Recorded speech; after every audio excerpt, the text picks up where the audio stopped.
Hello friends, how are you? Hope you all are well. Let's start the subject Maths of Standard 7. In that page number 104, in that first one, see the lines which are underlined by pencil.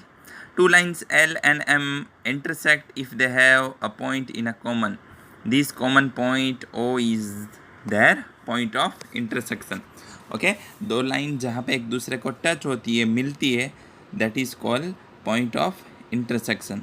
Okay then next transversal that means see the bottom part of the page. A line that intersect two or more lines at a distance point is called transversal. Okay transversal हम किसे कहेंगे कि जब कोई एक line दो या दो से ज़्यादा लाइन को क्रॉस करती है ओके तो उसको हम कहेंगे transversal. Here you can see the figure 5.21. Okay from that you can easily understood the meaning of transversal. Next page number 105 angles made by transversal. Okay angle जो ट्रांसवर्सल से बनते हैं जब कोई एक लाइन दो से ज़्यादा लाइन को इंटरसेक्ट करती है तो उस टाइम जो एंगल बनते हैं. Okay see carefully dear students, very important part of this chapter. So यहाँ पे टोटल 8 एंगल्स बनेंगे. ओके एंड कौन कौन से एंगल बनेंगे उसका डिस्क्रिप्शन भी नीचे दिया है. इंटीरियर एंगल हो जाएंगे 2, 3, 4 5 6. ओके वो हो जाएंगे इंटीरियर एंगल. एक्सटीरियर एंगल हो जाएंगे 1, 2, 7, 8.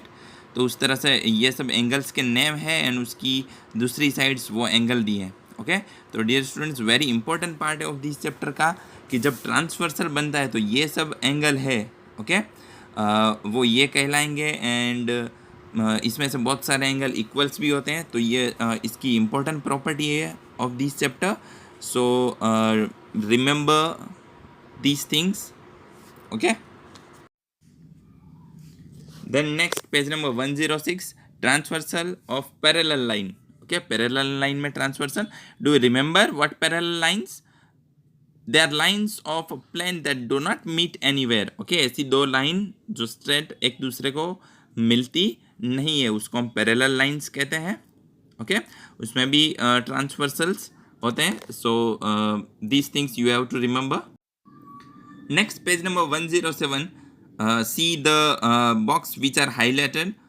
If two parallel lines cut by transversal, अगर दो पैरेलल लाइन को ट्रांसवर्सल कट करता है each pair of corresponding angles are equal in measure. Okay तो उसके corresponding एंगल कैसे हो जाएंगे इक्वल. ओके अब corresponding एंगल्स जो मैंने आपको बताया जो एंगल्स मेड बाय ट्रांसवर्सल था पेज नंबर 105 पे. ओके वहाँ से आपको पता चल जाएगा. ओके तो ये थिंग्स आपको याद रखनी है. Okay next page number 108 if two parallel lines are cut by transversal each pair of alternate interior angles are equal. Okay तो उसके alternate interior angle भी equal होंगे. then next जो highlight किया है बॉक्स में वो things if two parallel lines cut by transversal then each pair of interior angles on the same side of the transversal are supplementary. Okay तो same side of interior angle है okay वो क्या हो जाएंगे supplementary angle. that means उसका addition 180 degree होगा. Okay तो ये चीज़ भी आपको बहुत अच्छी तरीके से याद रखनी है. वो आपको सम करने में बहुत ही यूजफुल होगी ये सब property. Next page number 109 checking for parallel lines. वो किस तरह से हमें पता चलेगा parallel lines? Dear students see the lines which are underline by pencil. When transversal cut two lines such that pair of corresponding angles are equal, then the lines have to be parallel. Okay dear students जब transversal दो line को cut करता है उस time पे अगर उसके corresponding angle equal हो रहे हैं तो उसको हम कहेंगे parallel lines. Then after next when transversal cut by two lines such that pair of alternate interior angle are equal the lines have to be parallel. Okay उस टाइम पे भी लाइन है वो पैरेलल हो जाएगी. Okay now exercise 5.2 in that question number first state property that is used in each the following statement. Okay okay यहाँ पे हमें फिगर दिया है एंड उसकी जो प्रॉपर्टी है ओके वो हमें यहाँ पे बतानी है, स्टेट करनी है। फर्स्ट वन दिया है फिगर में से okay, if A parallel to B then angle 1 equals to angle 5 होगा यहाँ पे। तो हम लिखेंगे कि यहाँ पे कॉरस्पॉन्डिंग एंगल से वो इक्वल है उसकी वजह से okay. Second one, if angle 4 equals to angle 6 then A parallel to B, तो उसमें हम लिख पाएंगे if two given lines are intersected by transversal such that interior alternate angle are equal then the lines are parallel, तभी line है वो parallel होगी। अभी जस्ट हमने बिफोर देखा उसकी प्रॉपर्टी में। देन आफ्टर थर्ड उसका answer, if two given lines are intersect by a transversal such that the sum of interior angles on the same side of the transversal is 180 then the lines are parallel okay. यहाँ पे 180 degree that means supplementary, वो भी property हमने देखी। Question number second, the adjoining figure identified pair of corresponding angle okay. तो यहाँ पे हमें एंगल से वो आइडेंटिफाई करने हैं ओके जो हमने आगे देखा वो। तो यहाँ पे कोरस्पॉन्डिंग एंगल कौन से हो जाएंगे, एंगल 1 5 देन 2 6 3 7 4 8 okay. Then after alternate interior angle, तो angle 2 8 3 5 as the same way third and fourth okay।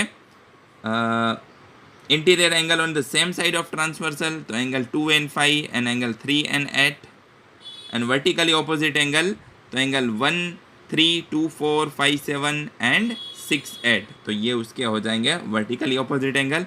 Dear student बहुत ही ईजी है, जिस तरह से हमने आगे किया देखा एग्जाम्पल ओके उसी में से है, तो आपको जस्ट याद रखना है, बहुत ईजी है। Next question number third, in the adjoining figure P parallel to Q find the unknown angles okay. यहाँ पे P एंड Q पैरेलल है एंड यहाँ पे हमें अननोन एंगल्स फाइंड करने हैं जो ABCDEF है एंड सिर्फ हमें यहाँ पे वन एंगल ही गिवन है 125। तो सबसे पहले हम क्या करेंगे, angle E plus 125 angle equals to 180 degree होगा ड्यू टू लीनियर पेयर, तो हमें एंगल E मिल जाएगा 55। Now E equals to F होगा वर्टिकली ऑपोजिट एंगल, तो एंगल F भी 55 हो जाएगा। Now angle A equals to angle E होगा due to corresponding angle okay. तो एंगल A कितना हो जाएगा 55 degree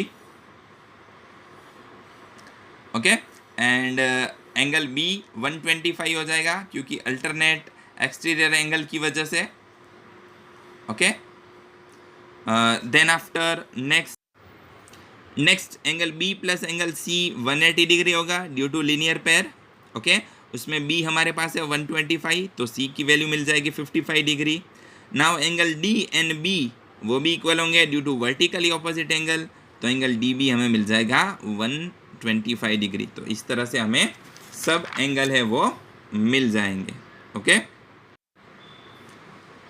next question number 4, find the value of x in each of the following figure okay if L parallel to M okay. तो dear student अभी हमने आगे question किया उसी तरह है ओके। हमें फॉर एग्जांपल फर्स्ट में 110 वन एंगल दिया है, तो x की वैल्यू फाइंड करनी है ओके। तो 110 के जो नीचे एंगल है वो हमें फाइंड कर लेंगे with the help of linear pair, तो वो एंगल मिलेगा वो एंड x सेम हो जाएंगे ठीक है according to property of transversal okay. तो इस तरह से ये क्वेश्चन आपको करना है।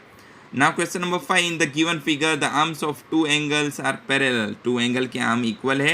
If angle ABC 70 degree then find first one angle DGC, तो क्या करेंगे, BC is the transversal है, so angle DGC equals to ABC होगा due to corresponding angle okay। तो angle ABC 70 degree and angle DGC भी 70 degree हो जाएगा। Then second one, हमें एंगल DEF फाइंड करना है, तो EDE वो ट्रांसवर्सल है किसकी वजह से, BC parallel to EF, so angle DEF equals to angle DGC हो जाएगा due to corresponding angle okay. तो angle DGC equals to 70 degree and angle DEF भी 70 डिग्री हो जाएगा okay. Now question number 6, in the given figure below decide whether L is parallel to M। अब यहाँ पे हमें फाइंड करना है कि L एंड M एक दूसरे के पैरेलल है या नहीं। तो फर्स्ट वन, फर्स्ट वन है 44 प्लस 126 करेंगे तो 170 मिलेगा, ओके, जो 180 के इक्वल नहीं है. अब क्यों? Because sum of the interior angle on the same side of transversal is not 180 degree, okay, वो 180 डिग्री नहीं होता है. So L and M are not parallel, okay. यहाँ पे 180 डिग्री होना चाहिए, ओके. कौन सी प्रॉपर्टी की? Through interior angle on the same side of transversal. But यहाँ पे 180 डिग्री नहीं हो रहा है, 170 हो रहा है. तो यहाँ पे एल एंड एम है वो एक दूसरे के पैरेलल नहीं है.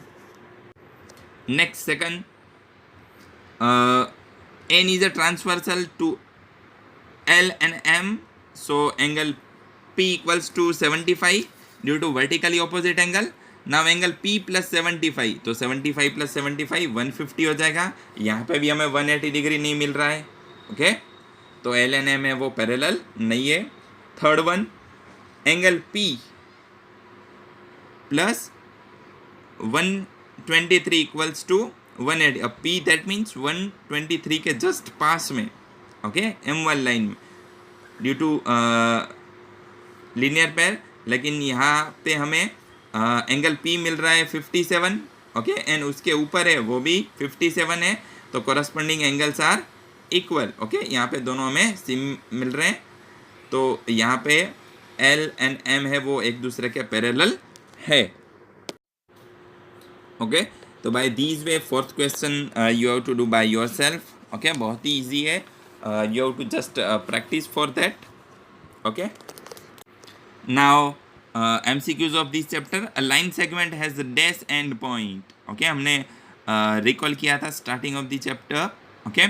line segment में कितने end point होते हैं? 2 end point, okay. Then second, a ray has only dash end point, its initial portion. रे में कितने एंड पॉइंट होते हैं? जो उसका स्टार्टिंग का होता है ओनली 1, ओके.